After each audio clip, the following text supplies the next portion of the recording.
ಆ ಸ್ನೇಹಿತರೆ ಎಲ್ರು ನಮಸ್ತೆ. ಎಲ್ರು ಹೇಗಿದ್ದೀರಾ? I hope you are doing well guys.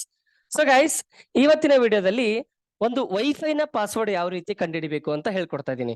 For example guys, ನೀವು ಏನೋ ನಿಮ್ಮ ಮನೇಲಿ ಕೂತು ಕೂತು ಬೋರ್ ಆಗಿರುತ್ತೆ. ನಿಮ್ ಫ್ರೆಂಡ್ ರೂಮ್ಗೆ ಹೋಗಿರ್ತೀರಾ. ಫಾರ್ ಎಕ್ಸಾಂಪಲ್ ಏನೋ ಒಂದು ವರ್ಕ್ ಮಾಡಕ್ಕಂತ ಹೋಗಿರ್ತೀರಾ. ನಿಮ್ ಫ್ರೆಂಡ್ ವೈಫೈ ಬಳಸ್ತಾ ಇರ್ತಾನೆ. ನಿಮ್ ಫ್ರೆಂಡ್ ರೂಮ್ ಅಲ್ಲಿ ವೈಫೈ ಇರುತ್ತೆ. ನೀವ್ ಅವ್ನ್ಗೆ ಏನ್ ಮಾಡ್ತೀರಾ? ಮಗ ಸ್ವಲ್ಪ ವೈಫೈ ಪಾಸ್ವರ್ಡ್ ಇದ್ರೆ ಕೊಡು ಅಂತ ಕೇಳ್ತೀರಾ. ಅವ್ನ್ ಏನ್ ಮಾಡ್ತಾನೆ? ಇಲ್ಲ ಇಲ್ಲ, ನಾನೇ ವೈಫೈ ಪಾಸ್ವರ್ಡ್ ಕೊಡ್ತೀನಿ, ನಾನೇ ಟೈಪ್ ಮಾಡ್ತೀನಿ ಅಂತ ಅಂದ್ಬಿಟ್ಟು ಅವನೇ ಟೈಪ್ ಮಾಡಿ ಅವನೇ ಕನೆಕ್ಟ್ ಮಾಡಿ ನಿಮ್ಗೆ ಕೊಡ್ತಾನೆ. ಆವಾಗ ಗೈಸ್, ನೀವು ಯಾವ ರೀತಿ ಆ ವೈಫೈ ಪಾಸ್ವರ್ಡ್ ನ ಬಳಸಬೇಕು ಅಂತ ಹೇಳ್ಕೊಡ್ತಾ ಇದೀನಿ. ಓಕೆನಾ? ಸೊ ಅದಕ್ಕೂ ಮುಂಚೆ ನನ್ನ ಸ್ಕ್ರೀನ್ ಅನ್ನ ಶೇರ್ ಮಾಡ್ತೀನಿ. ಓಕೆನಾ?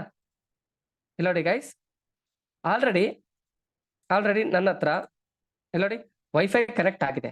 ಓಕೆ, ಇದ್ರ ಪಾಸ್ವರ್ಡ್ ಗೊತ್ತಾಗ್ಬೇಕಪ್ಪ. ಓಕೆನಾ? ಸೊ ಕನೆಕ್ಟ್ ಮಾಡ್ಕೊಟ್ಟಿದ್ದಾನೆ ನನ್ನ ಫ್ರೆಂಡ್. ಇದ್ರ ಪಾಸ್ವರ್ಡ್ ನನಗೆ ಗೊತ್ತಿಲ್ಲ. ಅದು ಪಾಸ್ವರ್ಡ್ ನ ಕಂಡುಹಿಡ್ಬೇಕಾಗಿತ್ತಂದ್ರೆ ಗೈಸ್, ನಿಮ್ಮ ಕೀಬೋರ್ಡ್ ಇಂದ ನೀವೇನ್ ಮಾಡ್ಬೇಕು? ವಿಂಡೋಸ್ ಅಂತ ಒಂದು ಲೋಗೋ ಇರುತ್ತೆ ನೋಡಿ ಗೈಸ್, ಅದ್ರ ಮೇಲೆ ಕೈ ಇಟ್ಟು ಆರ್ ಮೇಲೆ ಪ್ರೆಸ್ ಮಾಡ್ಬೇಕು. ಆವಾಗ ಇಲ್ಲಿ ನೋಡಿ ಗೈಸ್, NCPA.cpl ಅಂತ ಬರುತ್ತೆ. NCPA.cpl ಓಕೆ ಅಂತ ಕೊಡಿ. ಕ್ಲಿಕ್ ಮಾಡಿ. ಇಲ್ಲಿ ವೈಫೈ ಅಂತ ಕಾಣಿಸ್ತಾ ಇದೆಯಲ್ಲ, ಅದ್ರ ಮೇಲೆ ಡಬಲ್ ಕ್ಲಿಕ್ ಮಾಡಿ. ಇಲ್ಲಿ ವೈರ್ಲೆಸ್ ಪ್ರಾಪರ್ಟೀಸ್ ಅಂತ ಕಾಣಿಸ್ತಾ ಇದೆಯಲ್ಲ, ಅದ್ರ ಮೇಲೆ ಡಬಲ್ ಕ್ಲಿಕ್ ಮಾಡಿ.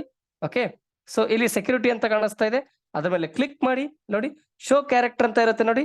ಶೋ ಕ್ಯಾರೆಕ್ಟರ್, ಇದು ನಿಮ್ಮ ಫ್ರೆಂಡ್ ನ wifi password. Okay, this is your friends wifi password. ಓಕೆನಾ?